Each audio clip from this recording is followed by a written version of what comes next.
Thank you. Well, it certainly is good to be back. I flew in to Reagan on Friday, and it was the typical DC scenic view that you get. You love it, you remember it, and you go, oh, wow, I didn't visit that spot. I need to go. So I made my mental notes for the kids, had a great dinner on Friday, had another great dinner on Saturday, great breakfast, got through an event, and then the only disappointing fact was my favorite football team in the whole wide world. I had to watch, actually, personally lose, and I got to see the whole game. Then I got up, took my mother and father to dinner on 8th Street, went to a great Thai place, and so overall great.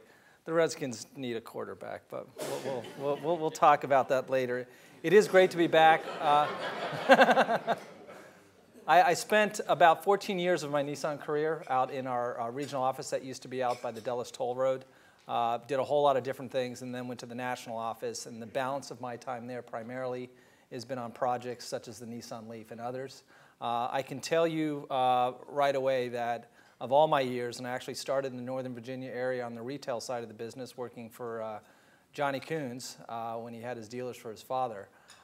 There has never been a more exciting, more entrepreneurial, just more innovative project I've ever been associated with than this particular vehicle and the EV segment in general. So when I speak to you today, it is also with a lot of enthusiasm and belief in what we're doing in bringing electric vehicles to the market, and particularly the Nissan Leaf. It really is the proof point for innovation. It is the proof point of things to come as we find better ways to move through this country that is better for the environment, better for our dependence on foreign oil, and really takes the best that this country has to offer in terms of technology and integrates it into one complete package, which is the Nissan Leaf and other vehicles that will be coming in the market. So with that, we've titled this presentation Mythbusters. So it's really focused on the customer and what they're telling us and what's really happening with them out in the environment. So we'll go through about 8 or 9 of these, and we'll weave in different things, but please at the end ask a lot of questions and we'll be happy to answer them. If I can't answer them, we certainly will get the right information to you later on. So with that, we're going to go into myth number 1. So myth number 1 is that Leaf is not for the mass market. So I'll start off with a couple stats on this. By the end of this year, the Nissan's fiscal year, we'll already have completed just on our own, without dealer involvement and without private events, 100,000 test drives just for the Nissan Leaf. Okay, that's more than any other vehicle we've ever had. And if 100,000 test drives within the first year of sales and before it is not proof positive that people are interested, and this is not a mass market vehicle, I'm not sure what is. Also, right now, U.S. deliveries of the Nissan Leaf have exceeded all electric vehicles produced in the United States in the modern era. That's all of them combined together, including when we were doing a lot of production in California in the 90s and the early 2000s. So Leaf, it's there. It's at over 8,000 sales today, and it's going to keep rising. And in terms of where we're going, we're just starting. So we've been in 7 markets predominantly. Now we're just going on sale in the lower East Coast markets, including DC. So sales will just begin here. We began taking orders in the upper East Coast, and then we'll finish out our major metro markets by the end of this year. And then last but not least, the bigger states in geography, but the less dense in population, we'll begin taking orders in them by the end of Nissan's fiscal year, which ends in March. So we'll have completed the 50-state rollout, and vehicles will then begin to be on sale throughout the country. So we're just not even at the halfway point. So there's a lot of good things to come. And the exciting thing for Washington, D.C. is you'll start to see vehicle sales, small at first, but they're going to grow over time in this area. And based on demographics, education, adopters of technology, and new ways of moving through the community, we expect this to be one of our best markets. I have high hopes for D.C. When we look at this, that you think Nissan, this is the one I like the most, because sometimes it's surprising to people that haven't really engaged in it and think, well, all the buyers are going to be one thing. They're going to be green. They're going to be technologists or this.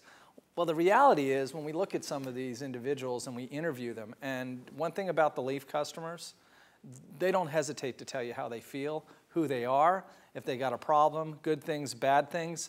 pre-sale, post-sale, they communicate at a rate we've never seen before. So they'll form their own social networks to communicate to us. But what we've learned from them is this: they are technologists. They are people that don't want to be green. They are individuals that want off foreign oil. There are early adopters that want to be the first one on the block to get it. They're all of the above.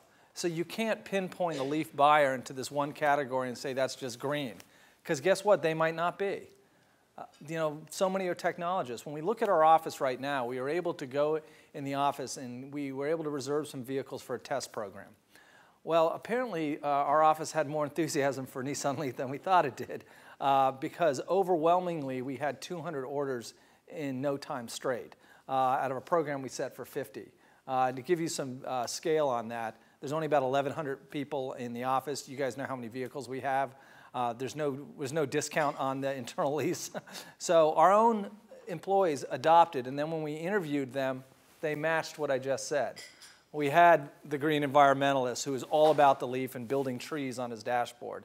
We had the technologist that when I talked to him, he embarrassed me because he was from IT and he knew more about the vehicle than I did and just went through all these things. I'm like, okay, wow. We had the person that was in between, and their big thing was they didn't want to ever go into a gas station. So, and these are the same comments when we go out and interview these groups that you get out there in the public. So the unique thing is they pretty much span what's out there today, out there in the general environment. They're early adopters, they're pragmatists, they're off foreign oil, they're green, they're technologists, they're all of the above. So that's the great thing about the customers. So the next myth, you can't use Leaf as your primary car. There's one guy when we interviewed him, and it was the best interview, and he went out there we took our marketing intelligence folks, and we wanted to get some real life feedback. And he says to the guy that was interviewing him, he goes, let me tell you about the Leaf. He goes, it's now causing strife in our marriage. Because before we got it, that was going to be the second car. I was going to use it primarily to go back and forth to work, and that was my choice. It's now the #1 car, and it's a fight. And we fight every day for who's going to get the Nissan Leaf. And I tell you that story because I didn't hear it once. I heard it again and again and again. It becomes the primary vehicle, not because it's electric and they want to make this great statement about being green. They've already done that by the purchase.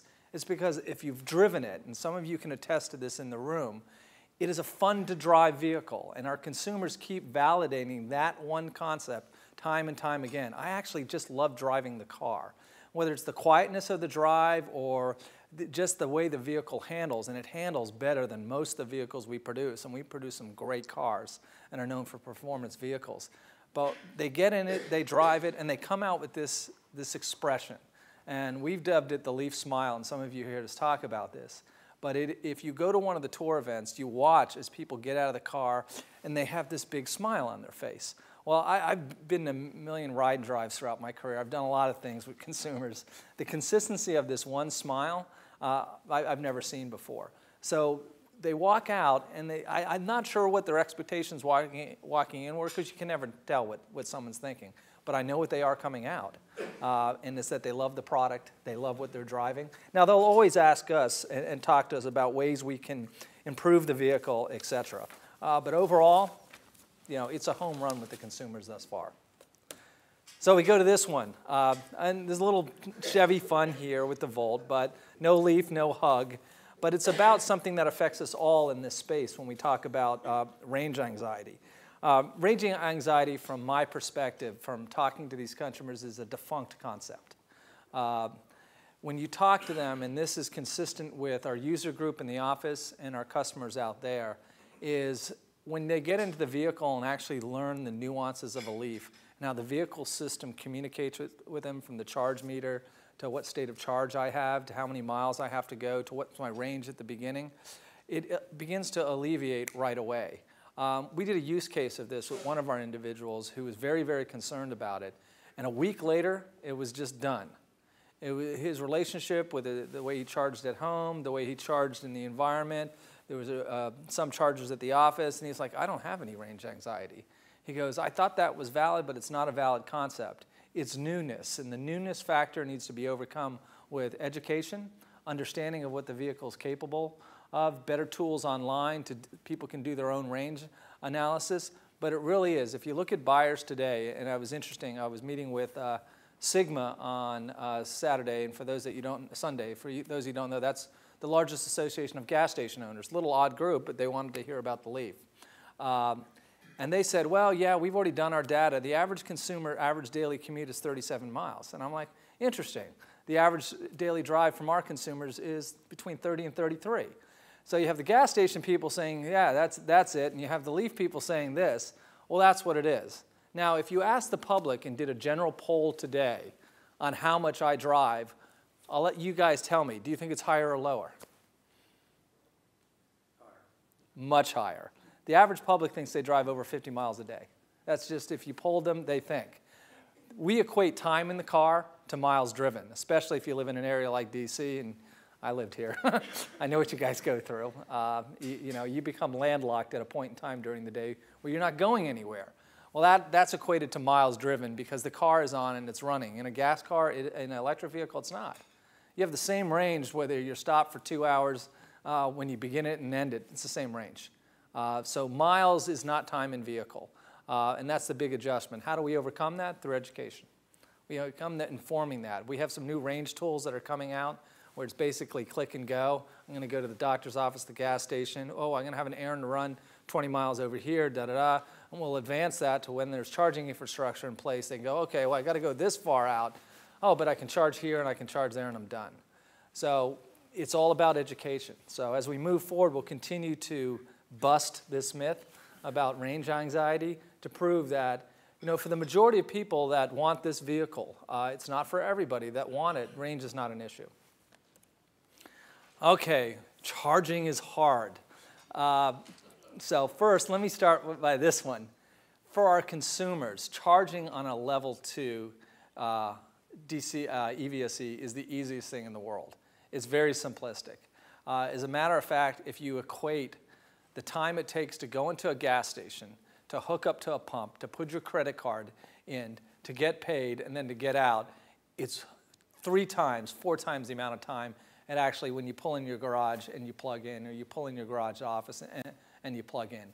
The advancements on this and the standardization of this charger has proven out, and it's a compliment to the industry before Leaf got here in standardizing L2 charging to make it simplistic, to give the manufacturers time, to make it ergonomically compatible for consumers where it's no effort.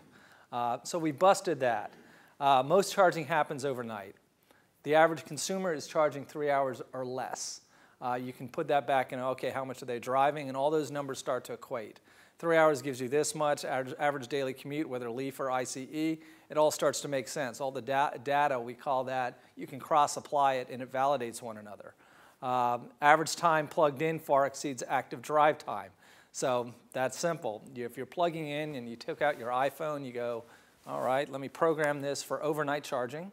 So I'm off peak rate, and I want it to begin charging at 8. It's going to sit there, and it's going to be plugged in until it's finished charging. But it charged up in 2.5 hours. So the vehicles sit longer, and we all know that intuitively about our vehicles. They sit for over 90% of the time, no matter what car you own. But everybody, you say that stat, and they go, really? Yes. You're not in your vehicle all the time. So we pay a lot for those just to sit there. Drivers average about 3 trips between charging, and that's right out of our telematics system. So charging isn't hard. It's relatively easy. It's our job as a manufacturer to work with industry, to work with the service providers out there to make it more easier as we move forward and get more infrastructure put in place to create more adoption.